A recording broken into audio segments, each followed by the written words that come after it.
Welcome to Building the Future. I'm your host, Kevin Horick. You can check out new episodes of the show every Tuesday and Thursday at 2 p.m. If you missed an episode or want to get more information about the show, please visit buildingthefutureshow.com.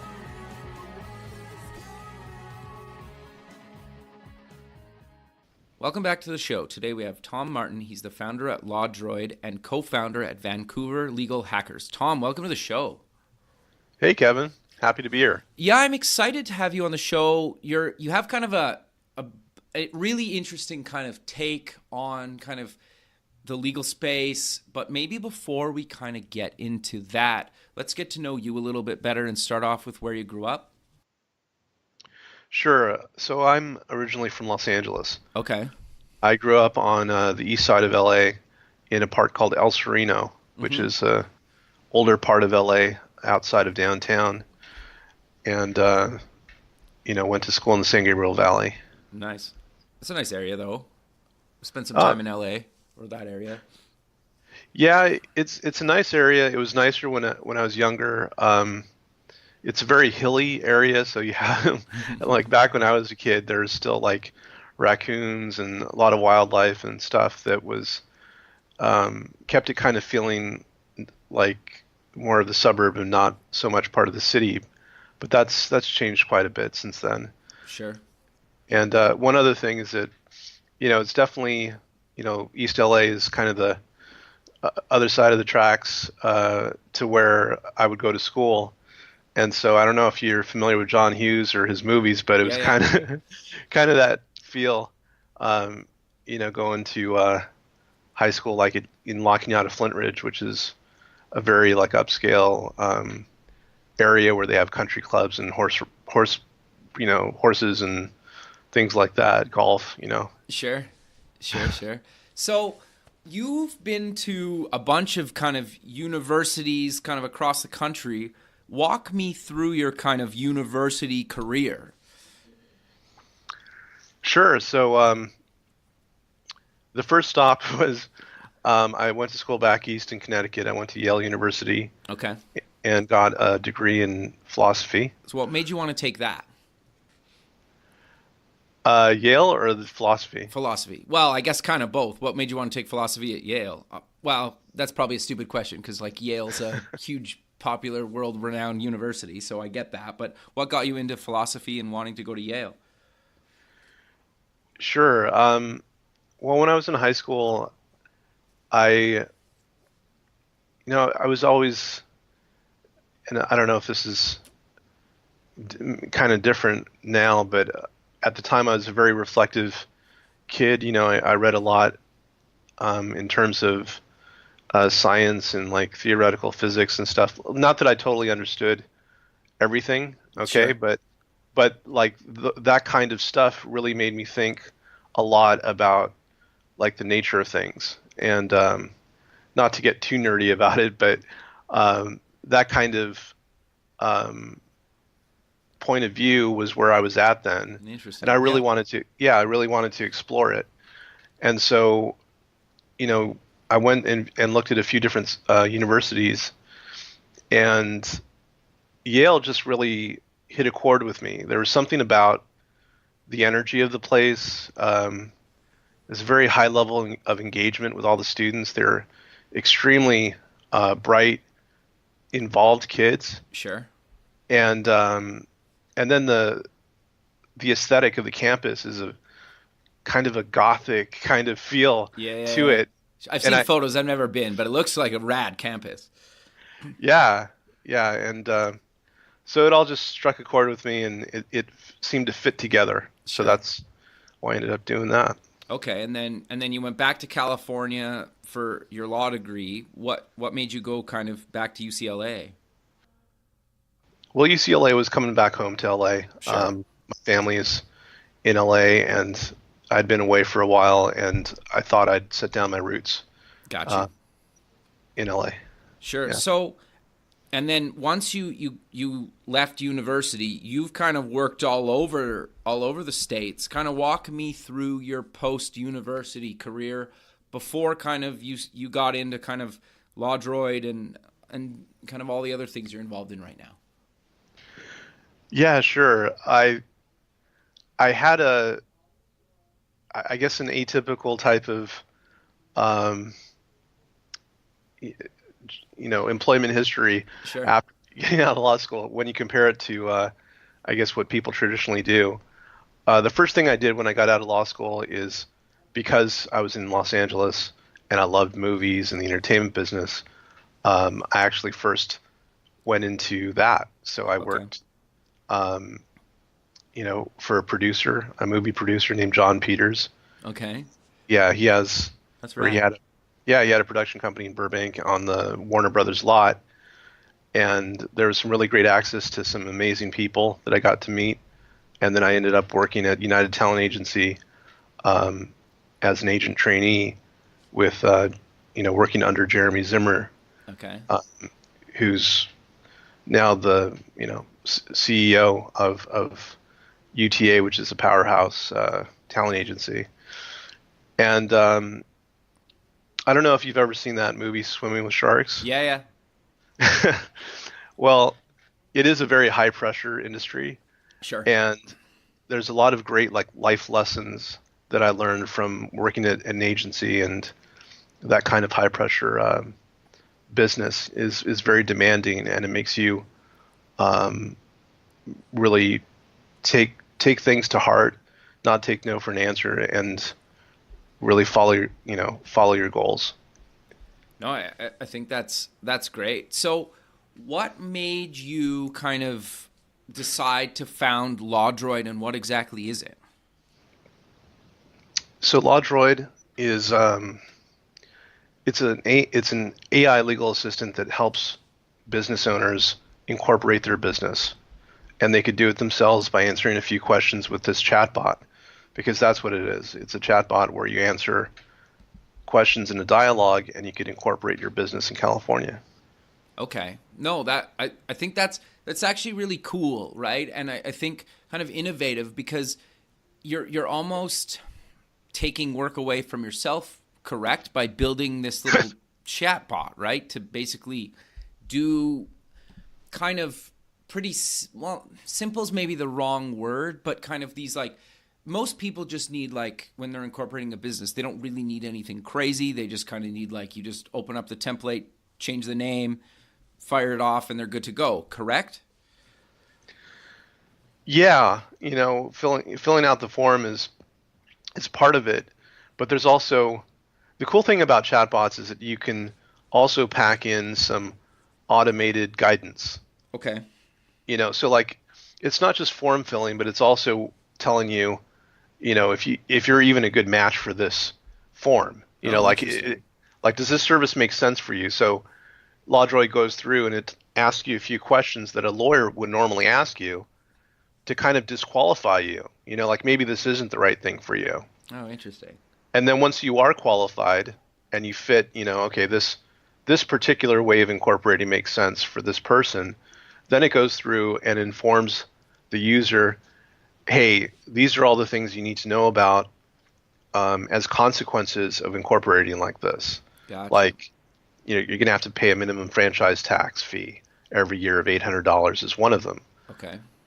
And so the cool thing about chatbots is that you could put those two things together: the document generation with guidance on how to fill it out and what it means. No, I think that's great. So, kind of walk me through kind of the process. Like, I download the app and then I can, I just kind of answer the questions, or is it a little bit more complicated than that? And can I do it from the web as well? So right now it's currently on Facebook Messenger, Okay. and so it's going to be available on other platforms like Skype and Slack and WeChat and others. Yeah. But the first one I started off on is Facebook Messenger, because we have 1.2 billion monthly active users, and it seemed like a good platform to start on. Sure. But all you do is you hop into Messenger, answer a few questions, and the whole thing probably takes about 10 minutes. And at the end of it, it emails you your form, and you just print it out, sign it, and mail it in. Now, if you didn't want to do that yourself and have me do it, then you just you know, you can opt into doing that for a small fee. Sure. So what is the cost to use LawDroid? So there's one thing that's impossible to get around, and that's the state filing fee, which is $100 in Okay. California. Sure. But other than that, it is possible to go through LawDroid and actually get the whole service for free. Okay. That's if you do it yourself completely, where you print it out, you sign it, and mail it in. That's actually free. Okay. But there's a number of opportunities when you fill it out where you can opt into additional services. I got you. Like, yeah, like I file it for you, um, or if you choose to have LawDroid be your registered agent for service of process, which is the person who receives paperwork for the company, then that's a fee that is an annual recurring fee. Or if you want to get some legal advice, you can pay to have a 30-minute consult with a lawyer. Sure. I think that's great. Like I love what you're doing with the whole kind of you're basically bringing technology into a space that's not known for having technology, right? Like any kind of experience I've had kind of with a lawyer in the past, I don't mean it mean, it's usually just like they might send you like a Word doc or a PDF, right? And it's just kind of like you get on the phone with them or you go meet them in person, and there's not really any technology or kind of modern technology in the space, right? And I think there's huge opportunity for like obviously for what you're doing and kind of taking that forward, right? And kind of pushing your guys' industry a little bit more kind of modern. Yeah, definitely. I think if somebody were to invent the profession of providing legal services now, um, it would definitely not look the way it does. Like you wouldn't have lawyers sitting in high-rise offices with marble floors and you having to, like you as the client having to plan your entire day and business and everything around the lawyer schedule. And like the way the current system is that the lawyer is the center of the universe and the client has to find their way around the lawyer's time Got you. and all that. And the way things should be and the way they are in pretty much every other service industry is the other way around. It rotates around the customer. And that's fundamentally the shift that's happening, is to build a client-centered approach for providing legal services, and something that just feels natural to everyone, which is we live on our phones, we message all of our friends and family all the time. Yeah, sure.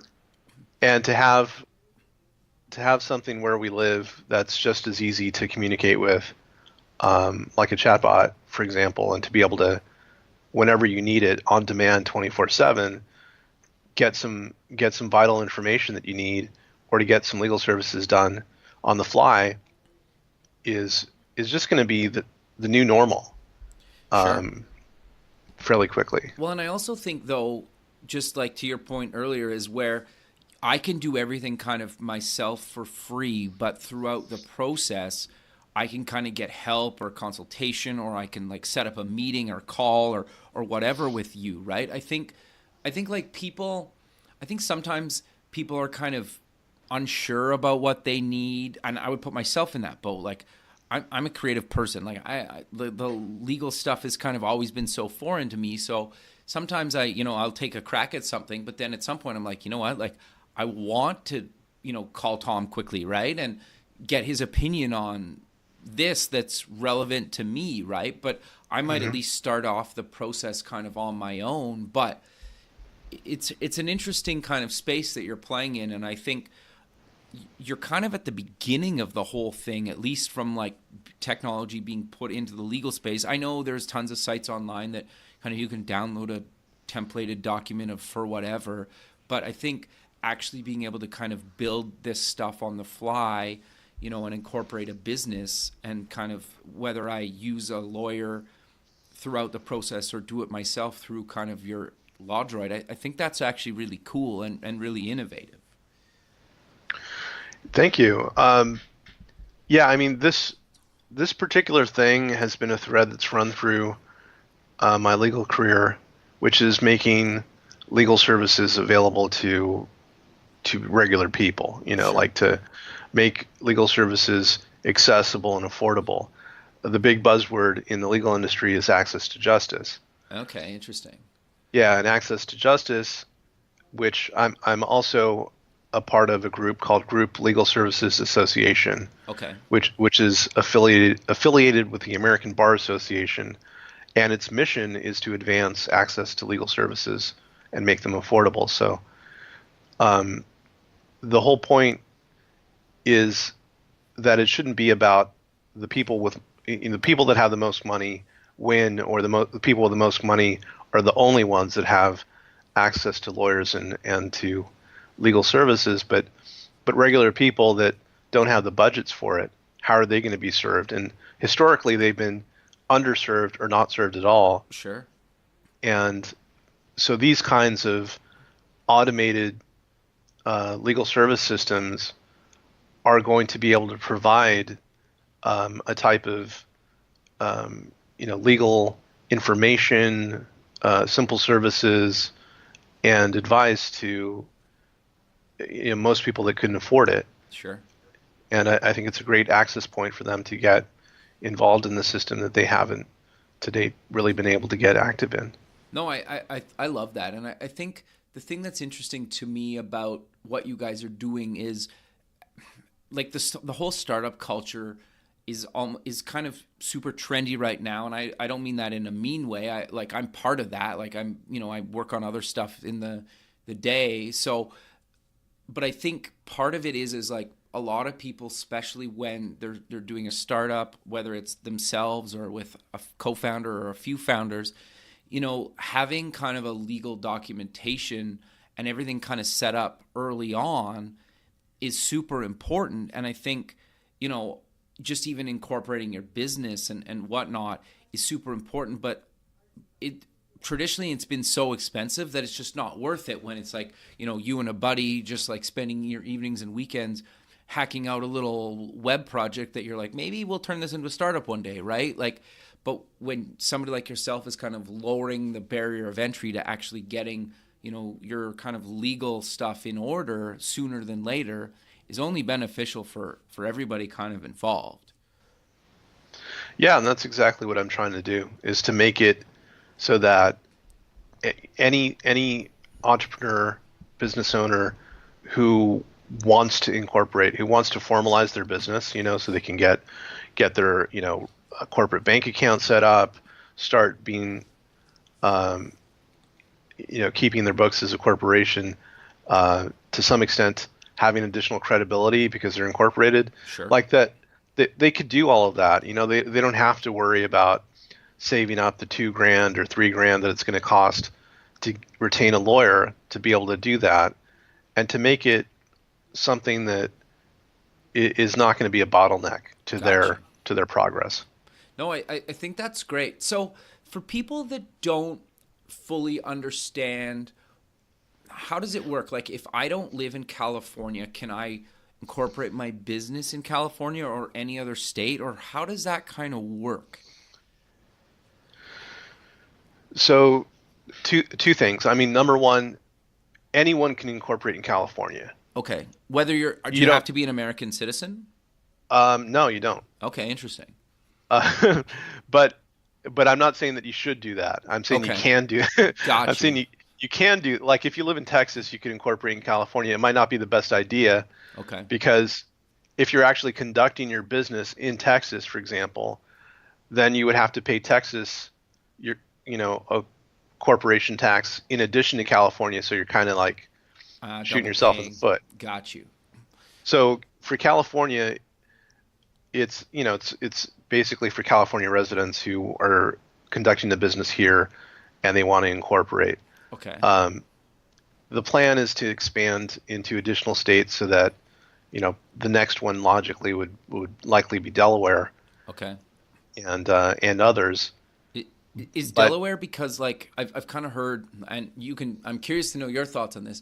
like I know Y Combinator and some other kind of big kind of incubators tell everybody to incorporate their startup in Delaware. Do you agree with that? What's your thoughts on that? So like most legal questions, it's highly fact specific. So it Okay. depends. It depends on what the people are trying to accomplish. Like the people that are trying to form this corporation, what are their goals? And if their goals are just to, run a restaurant, for example, in California, Hmm. and they want to incorporate so that if somebody slips and falls in the restaurant, they're not going to lose their entire life savings, Sure. then a California corporation makes sense. Like you don't have to do Delaware. Right. Right. But if you have a startup and you have your technical co-founder and marketing people, and it's a tech startup, Yeah. then yeah, you probably want to consider Delaware because it's it's something that's expected, and when investors go into it, they know what to expect. Okay. Um, and that's a fairly typical setup for that kind of startup. But Gotcha. there's many, the vast majority of which are not the Silicon Valley startups, Sure.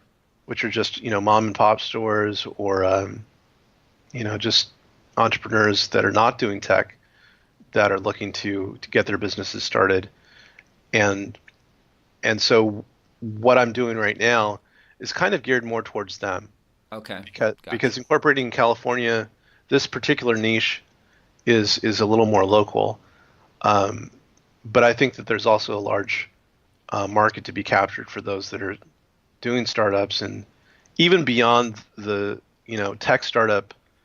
Um, there's a lot of other companies that consider Delaware simply because Delaware has a very large body of law that's dedicated to you know corporate litigation and how corporations work, and it's much more developed than a lot of states. Okay. Interesting. Yeah. Interesting. I didn't really like I've always heard that, but I didn't really realize why until now, I guess. So, I Yeah. it's interesting, right? Because it's funny how like just different states are just so wildly different with something well, I guess law is complicated, but it's interesting that some are just so much more advanced than others, and I don't know, something like that just fascinates me. Well, sure. Plus, the U.S. makes it a little more complicated because we have 50 states and 50 Mhm. different jurisdictions with different laws, and a lot of them overlap, but and are similar, but there's a lot of differences too, and you can get caught in traps of one state's law versus another. Sure. Well, and correct me if I'm wrong, that like something can be legal in a state, but if it's illegal at a federal level, you can run into issues based on whatever. Like, is that fair to say? Yeah, like I guess one example yesterday being 420 Oh, you fair, uh, yeah, is that marijuana in some states has been approved with new legislation for recreational use, and that's what those particular states have decided, like Washington State, for example. sure, But at the federal level, it's still criminalized, right, and not only criminalized, but as the top notch, like along with cocaine as being uh, a big felony um, at the federal level, and so there's this complete disjunction between the two. So yeah, you can have a federal law that's at odds with state laws, and usually in the U.S. there's a deference to the states. So like if they decide they want to go one way, that's typically how things go. But with the current attorney general in the United States, it might not okay. go that way. So does that make it kind of complicated for you guys sometimes when you guys are incorporating like a business kind of, it could be out like obviously outside of just maybe like if somebody's doing a startup, is there anything that they need to consider, you know, that maybe their state allows that maybe federally they is illegal? I think the only time that would come up is if the kind of business they're conducting is illegal at the federal level. So Okay. the you Gotcha. know the example would be like if you had a pot store, if you Okay. or if you're cultivating marijuana or something like that. But I think for the 99.9% of businesses that aren't doing that, I don't really see that coming up Okay. because yeah, I've always typically kind of the wondered that, I guess, is kind of why I asked. It was more of a selfish question, I suppose, because I kind of assumed that it was just related to something like that. But if I was just kind of curious if there was anything kind of outside of that industry that people had to kind of worry about if they were looking to get in. But that makes a lot of sense. So I'm curious.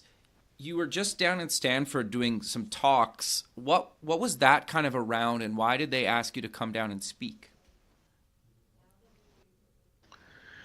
yeah, so you're talking about Codex, which is at Yeah. Stanford Law School, and Susan Salkind and Roland Vogel head up that group, Okay. and it's it's basically dedicated to legal tech progress in the legal industry Okay.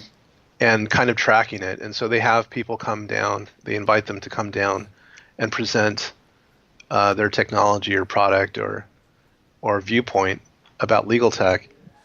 And so I got invited to come down there and present LawDroid to them. And for me, it's a huge honor.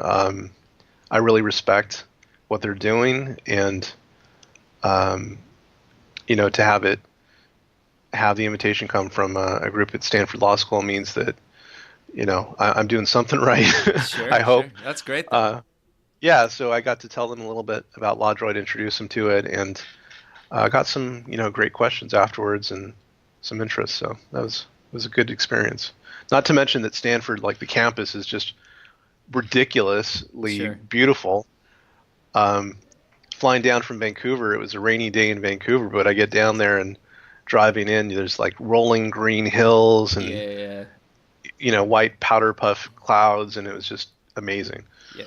It's definitely a beautiful area. If anybody hasn't been to that kind of Silicon Valley, San Francisco area, it's great. So I'm curious. You're also a part of, and well, co-founder of the Vancouver Legal Hackers.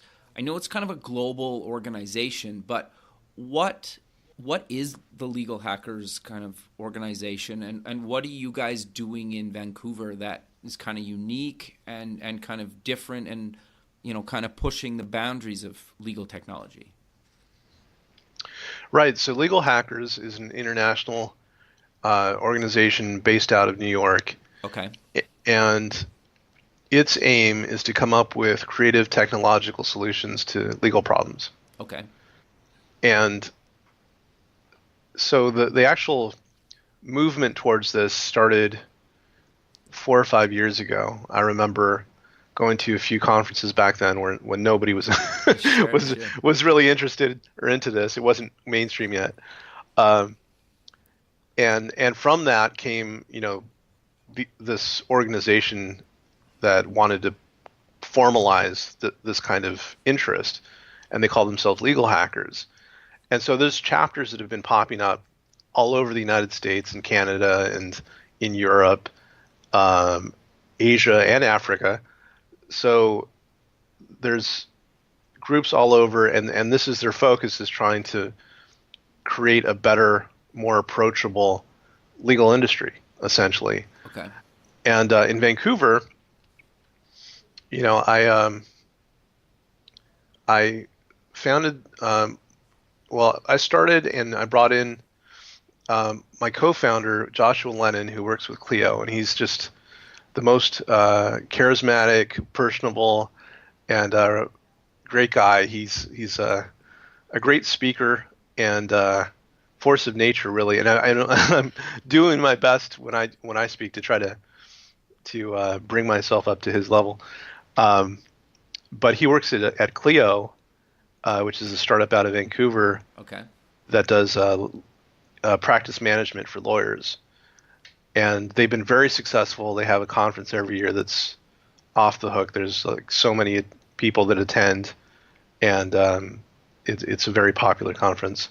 Anyways, so I co-founded the group with Joshua Lennon and three other guys, uh, Mark, Brandon, and Eric, who are local Vancouver lawyers. Actually, Mark is in law school.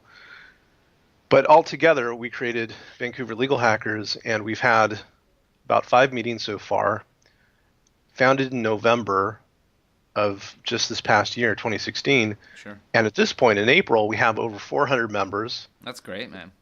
Yeah, there's a huge interest in legal tech and where it's going. And what are we doing differently? I mean,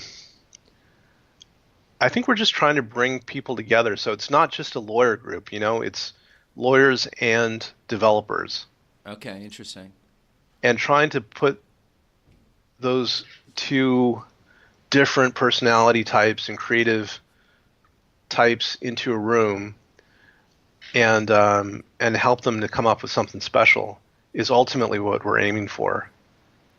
No, I love that. I think that's great, right? And I think kind of more industries, I think, need to do what you guys are doing, because it sounds maybe kind of bad in some cases, but I think technology is moving into every industry. So, like, obviously you get that, and you're trying to create that instead of kind of get run over by that, right? And I think there's a lot of people that work in these industries that technology shows up and then they don't know what to do, right? And sometimes their business gets wiped out or just put online or whatnot, right? And instead of, you don't seem that worried about bringing technology into the legal space. You're actually trying to move the legal space forward by accepting and embracing and kind of building technology into the legal field.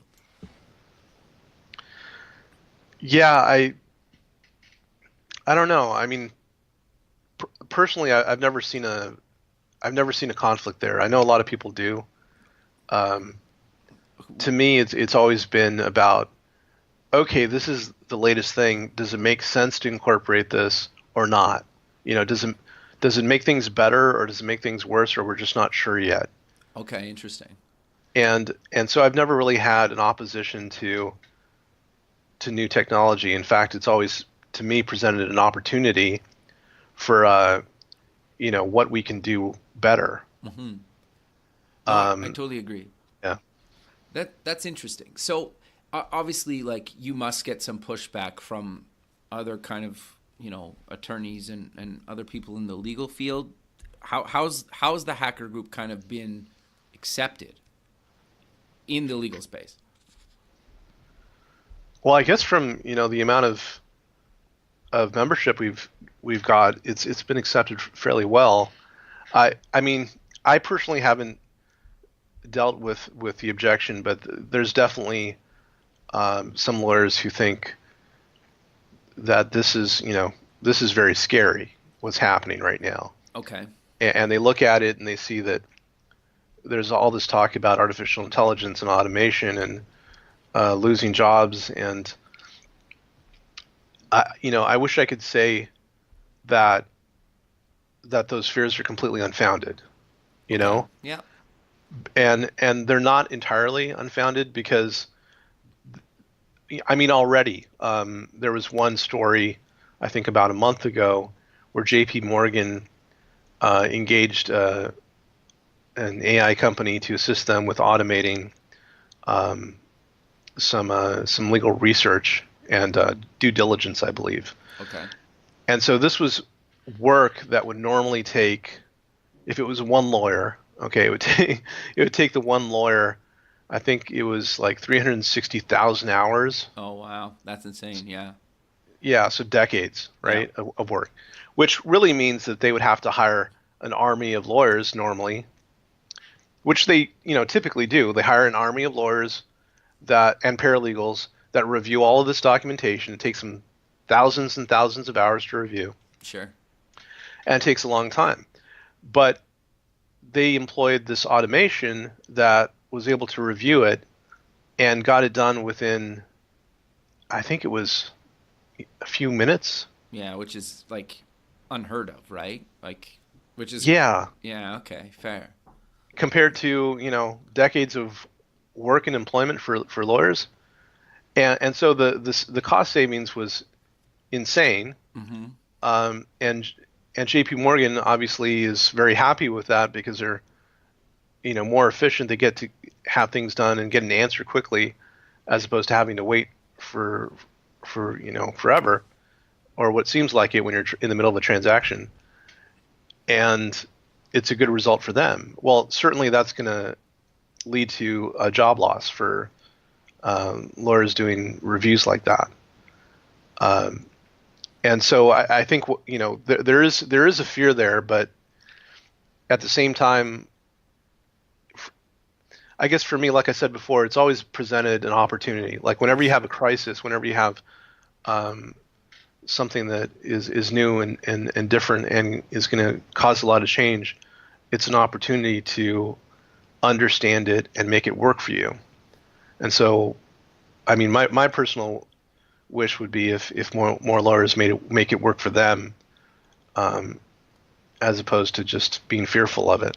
Sure. No, I 100% agree. But I think that's almost in any industry at some point, right? And just even history where it's just a matter of time before kind of the simpler tasks in any industry kind of get automated, whether it's by technology or AI or computers or something, right? Like it seems to be that's just the repeating pattern, right? And part of me also thinks that people need to figure out how to make themselves kind of invaluable, right? And not replaceable, or they need to kind of grow and potentially change to kind of accommodate the changing in their field, right? Because Hmm. if you look at, you think back like a decade, like the iPhone is just over a decade old.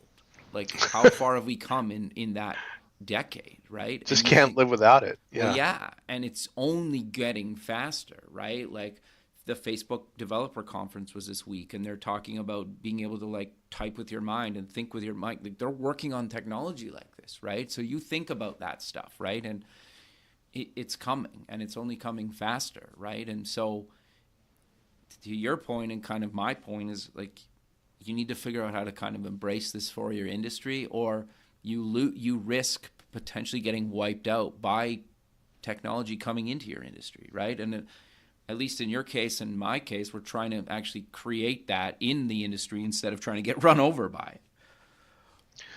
Yeah, definitely. It's a challenge, and even right now, there's, um, I think the challenge is that now there's so much interest in it. Um, it seems like everyone is coming up with some kind of AI or chatbot, and so at the recent Facebook conference, I think the figure was like 100,000 chatbots at this point Sure. within the span of 6 months, basically. So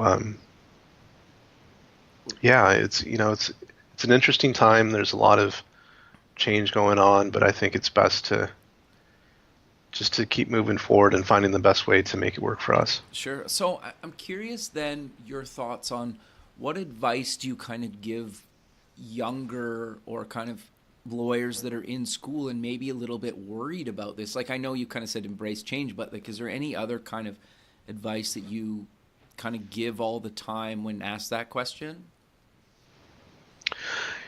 Yeah, and actually, I, through Vancouver Legal Hackers, had an opportunity to speak at UBC, University of British Columbia Law School, and after the talk, one of the students had come up to me and asked that exact question, Okay.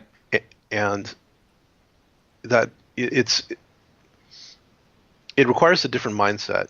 Like the mindset that I had when I went to law school, and I think a lot of law students still have, is that you're there to to get out and get a good firm job, Mm-hmm. like to get that associate position at a law firm where you're going to stay on track, become a partner, and that's going to be success for you.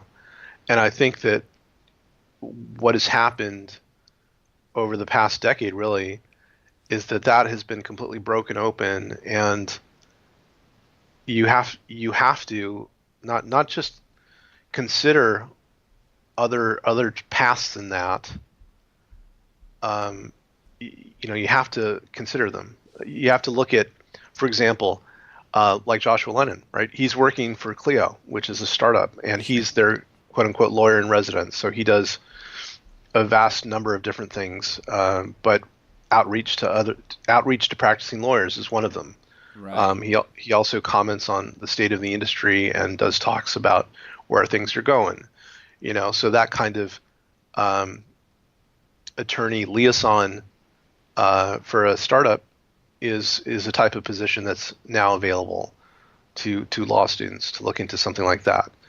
Or there's a lot of companies out there that are trying to wrap their heads around um, what this change in technology means for the law.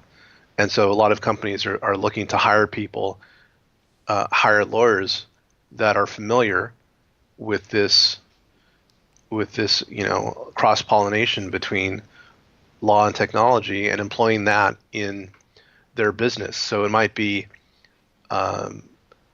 it might be that there's a Fortune 500 company that is employing chatbots and communicating with people, but they need to do things and make sure it's legal, and that they're not crossing lines depending on who they're talking to, and making sense of that and having it all be appropriate.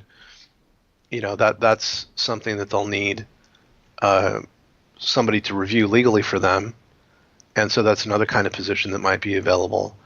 And actually, going down the path of founding your own company in the legal tech space is another opportunity that wasn't really available before.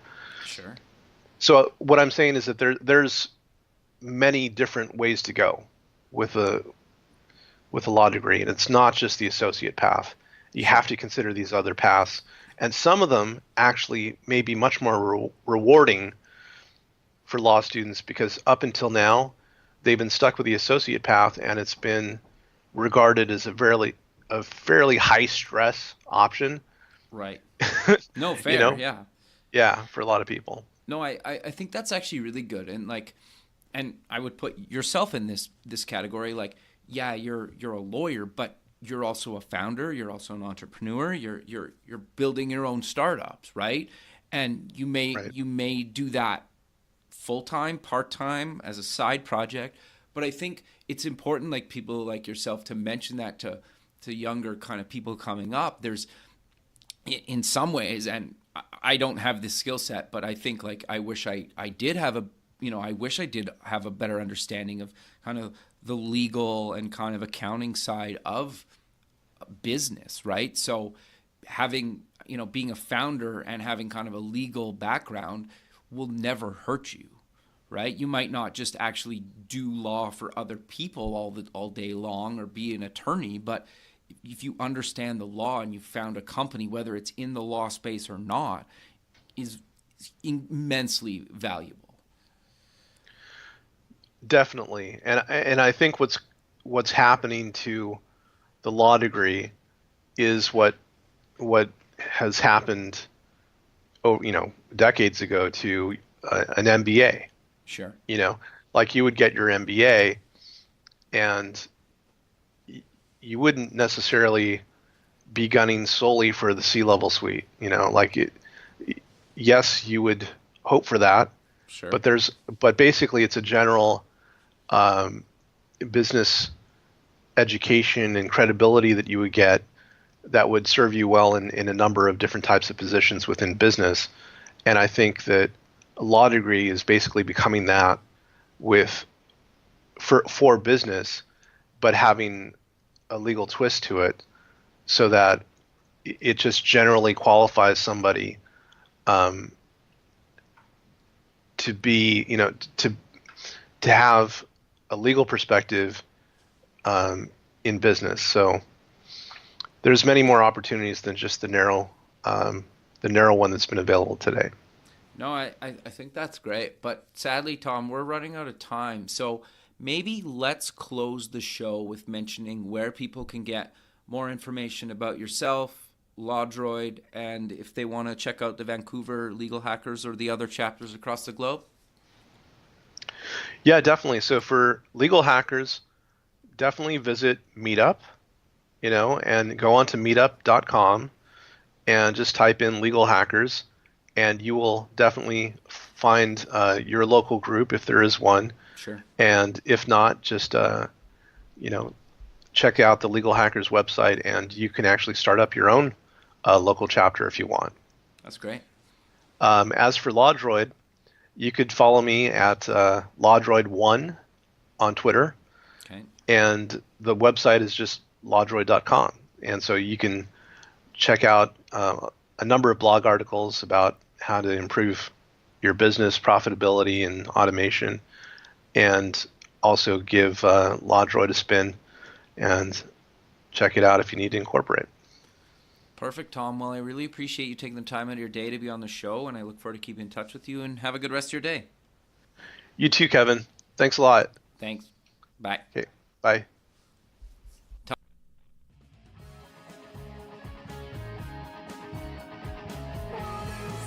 Thanks for listening. The music for the show is done by Electric Mantra. You can check them out at electricmantra.com and keep building the future.